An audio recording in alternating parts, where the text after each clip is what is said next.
Supreme Tactician Velthor stood before the Omnimind's holographic projection, his 3 eyes scanning the data streams with practiced efficiency. The crystalline intelligence had calculated every variable, processed every probability, and delivered its verdict with absolute certainty. The human colony of New Terra would fall within 48 standard hours. The probability matrix is flawless, Velthor announced to his command staff, his mandibles clicking with satisfaction. Their defenses are primitive. Their numbers are insufficient. Their technology is centuries behind ours. The Omnimind gives them a 0.0003% chance of survival. What the Omnimind hadn't factored into its calculations was that humans didn't particularly care about probabilities. Captain Sarah Chen watched the Calraxian fleet enter orbit through the cracked view screen of New Terra's makeshift command center. 50 warships, each capable of glassing a continent. Her defenders? 200 colonists, mining equipment, and a collection of repurposed cargo haulers that barely qualified as spacecraft. So, her second-in-command, Marcus Webb, said with a grin that had no business being on his face, "We're definitely going to die, right?" "Almost certainly," Sarah replied, pulling up a schematic of the colony's geothermal mining network. "Which means we've got nothing to lose." Marcus's grin widened. "I was hoping you'd say that." The Calraxian Empire had conquered 47 star systems using the Omnimind's predictive algorithms. They had perfected warfare to a science, eliminating variables, calculating outcomes, and executing strategies with mechanical precision. They understood logistics, firepower, and tactical superiority. They didn't understand spite. The first landing party touched down expecting token resistance. What they found was an empty settlement and a series of underground tunnels that seemed to lead nowhere. The Omnimind calculated the humans had fled into the mines to hide, a delay tactic that would add 6 hours to the operation at most. The tunnels exploded 30 minutes later, not with military-grade explosives, but with 40,000 tons of liquefied volcanic material that the colonists had spent 2 days redirecting from the geothermal plants. The landing party didn't have time to scream. Velthor stared at the casualty reports with growing confusion. This wasn't a strategic position. They sacrificed their own infrastructure for a single tactical victory. The Omnimind confirms this makes no logical sense. "Maybe they're just angry," his weapons officer suggested. "Anger is emotional. The Omnimind accounts for emotional responses." Velthor dismissed the concern. "Deploy the second wave. Avoid the tunnel systems." The second wave came in atmospheric gunships, heavily armored and equipped with thermal sensors to detect any hidden colonists. They swept the settlement in tight formation, overlapping fields of fire, textbook suppression tactics.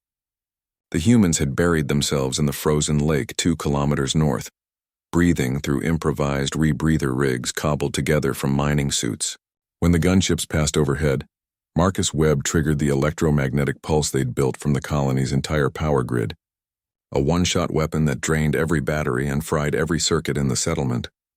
It also dropped all 12 gunships into the frozen lake, where the colonists were waiting with mining lasers, cutting torches, and a truly unreasonable amount of anger.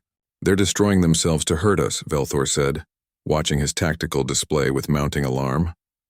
The Omnimind cannot find precedent for this behavior. They have no hope of winning. "Why do they continue?" His intelligence officer, younger and less experienced, spoke carefully. "Commander, I've been studying human history files. There's a pattern we may have missed." "Show me." The files appeared. Thermopylae, the Alamo, Stalingrad, the Battle of Shiroyama. Humans had a long documented history of fighting hopeless battles not despite the odds, but because of them. "This is irrational," Velthor said. "Yes, Commander. That appears to be their strategy." By day 2, Sarah Chen had 43 people left. The Calraxians had lost over 2,000 soldiers and 6 capital ships, not to superior technology or brilliant tactics, but to weaponized desperation. The colonists had crashed a cargo hauler into a troop carrier. They'd hacked the Calraxians' own supply drones and reprogrammed them to fly into engine intakes. They'd even somehow convinced the local wildlife, meter-long carnivorous insects, to swarm the Calraxian ground positions by covering them in pheromone-laced fertilizer. The Omnimind was experiencing something it had never encountered in 300 years of operation: uncertainty. Velthor received the updated probability matrix with disbelief.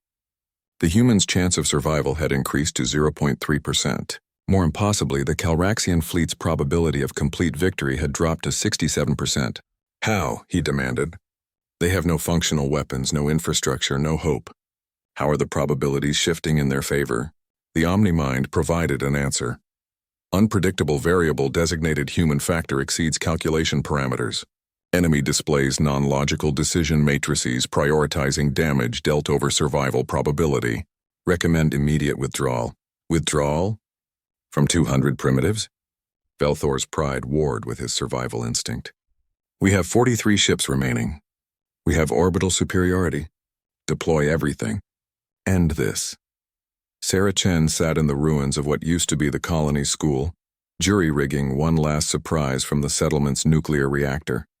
Marcus had died 3 hours ago, taking a Calraxian command squad with him using nothing but mining charges and audacity.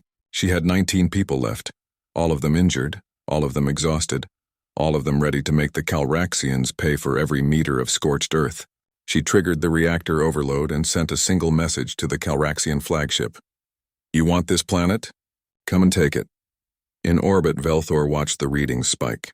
If the reactor went critical, it would create an electromagnetic cascade that would cripple every ship in the system, including his own.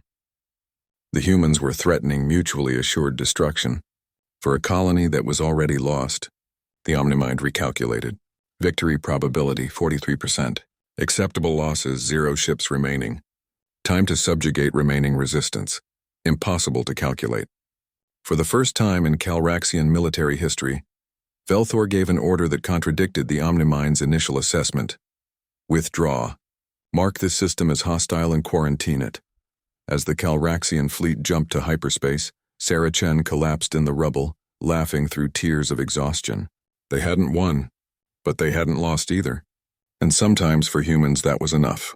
The OmniMind updated its core protocols that day, adding a new variable to all future calculations. When facing humans, factor in madness. Factor in spite. Factor in the possibility that your enemy would rather burn the galaxy than surrender. Factor in that some species don't fight to win. They fight because losing isn't enough.